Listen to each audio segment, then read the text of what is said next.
गिजड़न गारो रात्या ॾींहं रण में भेड़ियूं पुछन पाण में कंहिं मूं केॾारो खाए न खग मारो कायर पियो किनो थिए भेटाई साहब जे इन शेर सां पंहिंजे इन मौसम इन धरतीअ जे आशिक ऐं सिंध जे इन अरड़े पुट चाचे गोसबज ख़ास खेलीअ खे भेटा पेश कयां थो ऐं हिन वर्सीअ जे मौक़े ते स्टेज ते वेठल मुंहिंजा साथियो चाचे गोसबज ख़ास खेलीअ जा दोस्तो ऐं हिन शहर जा रहवासियो ऐं पिंडाल में वेठल सभई सिंध धरतीअ जा बहादुर फर्ज़ंदो जिए सिंधु देश जिए साईं जीएम सैयद जिए सिंध जो अजीम शहीद मोहतरम बशीर खान कुरैशी दोस्तों ऐं साथियों अॼु उन माण्हूअ खे भेटा पेश करण जे लाइ गॾु थिया आहियूं जंहिंजी तारीख़ उनजे दोस्तनि ऐं हीअ स्टेज हलाईंदड़ पंहिंजे साथी ॿुधायो त 1948 में ॼाओ ऐं 70 में सिंध जे रहबर साईं जीएम सैयद सां हुन मुलाक़ात कई 22 सालनि जे उमिरि में ही धरतीअ जे उन रहबर सां मुलाक़ात करे थो जंहिंजो नज़रियो जंहिंजी जिदोजहद ऐं उनजी कुर्बानी जेका फतेह करे चुकी आहे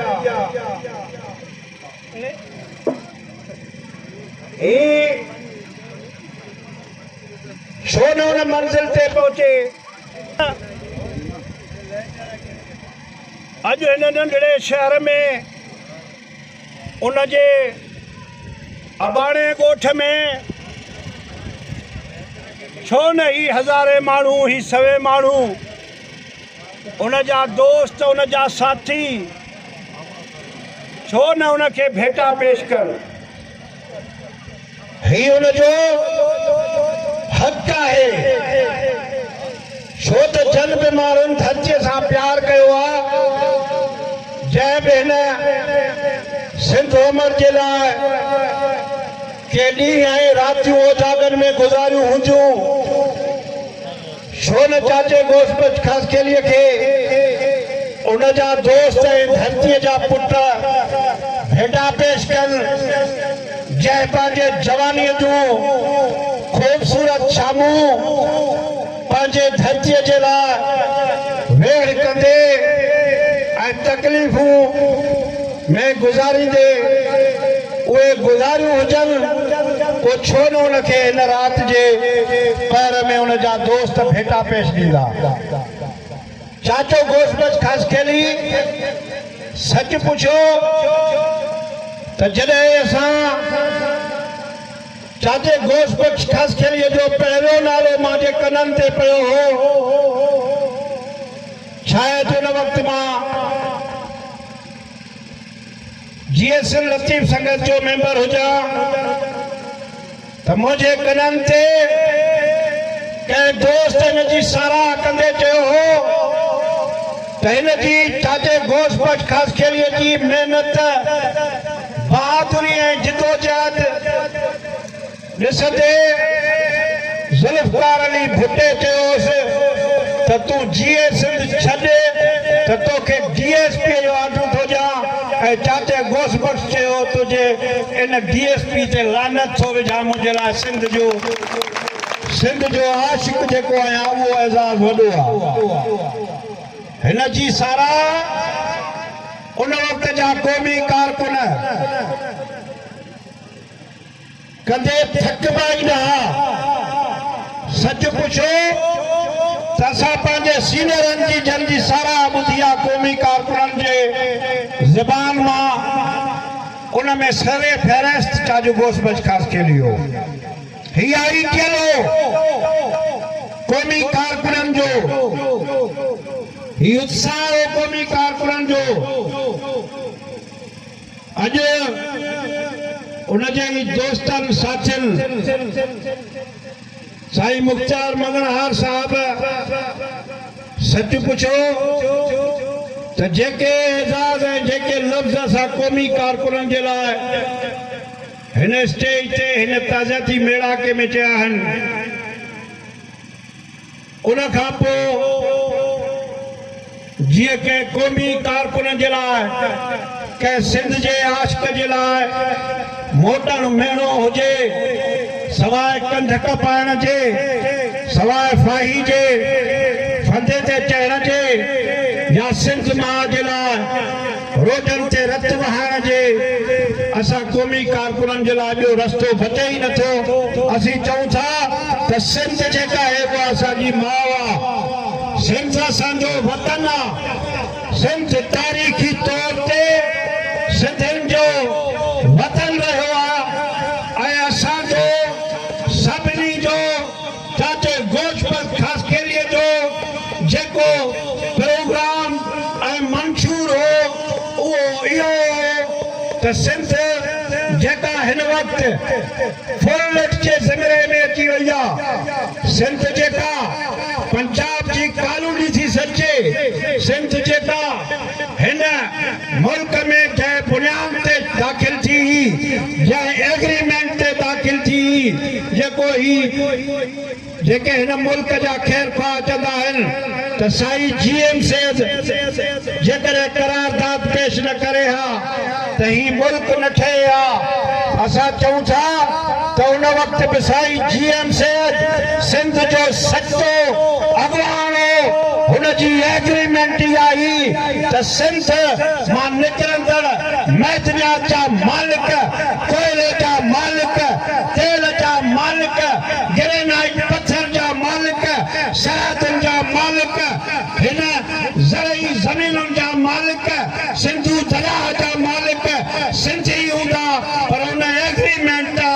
ठहंदड़ मुल्क जे हुक्मराननि जॾहिं सैयद सां वेसाघाती कई त साईं GM सेठ 72 में अलॻि ऐलान कयो त सिंधू देश असांजो तारीख़ी वतन आहे आज़ादी असांजो हक़ आहे ऐं आज़ादी मुमकिन आहे वठंदासीं ऐं उन जे लाइ साबित क़दम रही असांजे रहबर साईं GM सैयद 36 साल कैद ऐं नज़रबंदनि में गुज़ारिया असां चाचे गोशबत ख़ास केलीअ जो जेको क्लेम आहे उहो ग़लति न आहे सिंध असांजी माउ आहे ऐं हर गैरतमंद माण्हूअ जो इहो फर्ज़ थिए थो त जीअं जनम ॾींदड़ माउ जी हिफ़ाज़त कजे थी जीअं जंहिं माउ पेट मां असांखे ॼणियो आहे 10 महीना असांजे उनजे इज़त जे लाइ असां विढ़ूं जेकॾहिं को असांजे सॻी माउ खे उन असांजे साम्हूं को वारनि खां वठे को उनजो रओ हेठि उछले को उनजे इज़त लुटण जी ॻाल्हि करे को उन माउ खे भाङा करे त पोइ गैरतमंद पुट जीअं अॼु GS जो झंडो खणी विढ़ो था इहे गैरतमंद पुट आहियो ऐं भड़ो जेको थींदो आहे उहो माउ जी अज़मत 1000 रुपए ते 5000 ते विकिणंदो आहे असांजो क्लेम ग़लति कोन्हे भले चवनि त GS वारा जेके आहिनि उहे गद्दार आहिनि हा असां पंहिंजे धरती जे लाइ पंहिंजे आज़ादी जे लाइ तव्हांजे लक़बनि की आछा कयूं था असां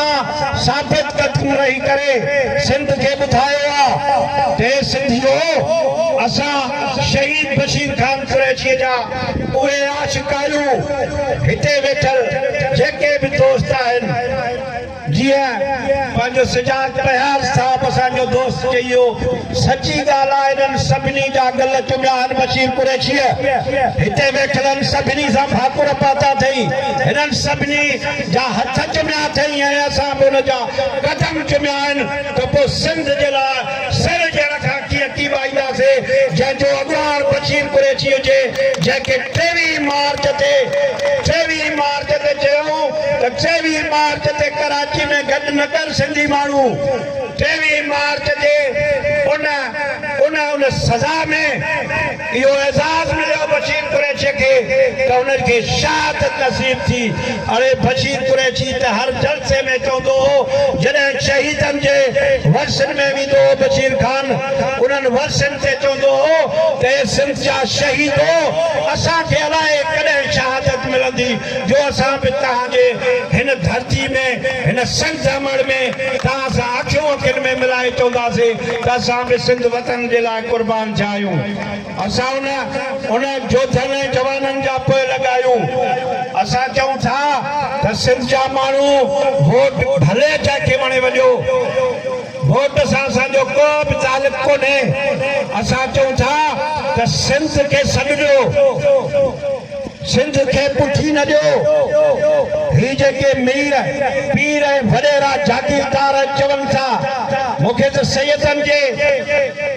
उन्हनि बयाननि ते हैरत थी थिए जन सैयदनि जी असां सिंध वॾी इज़त कई आहे उहे चवनि था त असां अरब खां आया आहियूं मां उन्हनि सैयदनि खे चवंदुसि त अरब में तव्हांजो वॾो बि उते आहे काबो बि उते आहे नबी साईं बि उते आहे हिते सिंध में खाओ था त असां नबी जा पुट आहियूं असीं नबी जी औलाद आहियूं त पोइ सऊदी अरब में 2 पैसा त ख़रीद करे ॾेखार 2 पैसा खातो करे ॾेखार हिते 500 ऐं 1000 जे रेट ते तुंहिंजो घर आहे तुंहिंजा फार्म हाउस आहिनि तुंहिंजे अयाशी जा अॾा आहिनि ऐं तूं चवे त बाबा सैयद जेके आहियूं अरब जा आहियूं असांखे फ़ख्रु आहे त असां ज़राबड़ी आहियूं असां सिंधी आहियूं असां धरती जा हलाली पुट आहियूं जेके उन धरती जा वारस आहियूं जंहिंजी नबी जेके मुस्लमाननि जो नबी असांजो नबी हज़रत मुहम्मद सल्लल्लाहु अलैहि वसल्लम चवंदो हो त मूंखे सिंध मां थधिड़ी हीर थी अचे असां सिंध जा मालिक ऐं वारस आहियूं असां उन धरती जा वारस आहियूं जंहिंमें जॾहिं करबला जे मैदान में इमाम हुसैन जो मुसलमाननि निमाज़ पढ़ंदड़ माण्हुनि ऐं उन जे मिटनि माइटनि ऐं अज़ीज़नि घेरो तंग कयो त हज़रत इमाम हुसैन चवे पियो त छॾियो त मां सिंध वञा असां उन सिंध जा वारस ऐं मालिक आहियूं असां चाहियूं था त ही जेका पीपल्स पार्टी इक़्तिदार जे हवस में इक़्तिदार जे नशे में जेका सिंध जी भींग कई आहे जेको सिंध जी फुरलट कई आहे जेको सिंध जी जेका ही शिकिल आहे उहा बिगाड़े छॾी अथऊं सिंध जे जेका उहा सिंध जेका तारीख़ी तौर ते अमन ऐं मोहब्बत जी सरज़मीन हुई उहा सिंध जेका मज़हबी तफ़रक़े खां वधीक जेका सघारी सिंध हुई उहा सिंध जेका राजान महाराजान जे दौर में अॼु बि अरोड़ जी मंदर ऐं मस्जिद जी दीवार हिकु आहे अॼु बि उमरकोट में मंदर ऐं मस्जिद जी दीवार हिकु आहे असां चाहियूं था त उहा सिंध हुजे जेका मुकमल सेक्युलरिज़म जी कायल हुजे असांखे मज़हबी नफ़रत मुल्ले जे दीन जी ज़रूरत न आहे असांखे उहा सिंध खपे जेका हिंदुनि जे लाइ बि पंहिंजो मंदरु ठाराईंदी हुई ऐं मुस्लमान कोन हुआ कॾहिं बि मस्जिद लाहींदा हुआ उहा सिंध असां अॼु चाहियूं था त पोइ जीअं सिंध जा कारकुन झंडो खणी चवनि त तव्हां असांजी सिंध जी तस्वीर बिगड़ी आहे तव्हांजो एहसास थींदो तव्हांखे सिंध कॾहिं बि माफ़ न कंदी हा भले ज़रदारी टोलो सिंध जी फुरलट करे सिंध जूं ज़मीनूं ख़रीद करे सिंध जा दरिया पंजाब खे विकिणी ॾे सिंध जी ज़मीनूं अरबनि खे ॾे सिंध जूं ज़मीनूं चाइना खे विकिरो करे ॾे ठीकु के अचे ॾे पर सिंध जॾहिं उथी असांजो दोस्त युबला शारी मरहूम चवंदो हो जॾहिं ही भाॻिया जाॻिया ऐं चंचूर खणी हथोड़ा खणी उथिया त तव्हांजा महल निस्तो नाबूद थी वेंदा मतां तव्हांखे इहा भय हुजे त को इनकलाब सिंध में न ईंदो तव्हां मारण सिखिया आहियो तव्हां बंगालियुनि खे मारियो 30 लख बंगालियुनि खे मारे छा बंगालियुनि जो नस्ल ख़त्म करियो उन वक्त जा जनरल चवंदा हा त हमें बंगाल की सरजमीन चाहिए बंगाली नहीं चाहिए अॼु उहो तव्हांजे मुल्क खां बंगाल वधीक सगारो ऐं मईशत में मज़बूत आहे तव्हां बंगालियुनि जो रत वहायो हाणे सिंधियुनि जो रत वहायो था हाणे बलोचनि जो रत वहायो था असां त अमन पसंद धरती जा वारसे मालिक आहियूं कॾहिं जीअं सिंध वारनि कॾहिं बंदूक जे ज़ोर ते को पैगाम ॾिनो आहे कॾहिं जीअं सिंध जे कारकुननि राइफल में हथ में खणी ऐं माण्हुनि खे उन्हनि खे जेको आहे सो उन्हनि ते हमला कया आहिनि हा असांजो विढ़ण असांजो उथण असांजो सोचनि उहो सिंध आहे ऐं उन सिंध खे जेकॾहिं तव्हां फुरींदव लुटींदव या सिंध खे तव्हां जेको आहे सो मायूस कंदव अफ़सोस थो थिए एॾी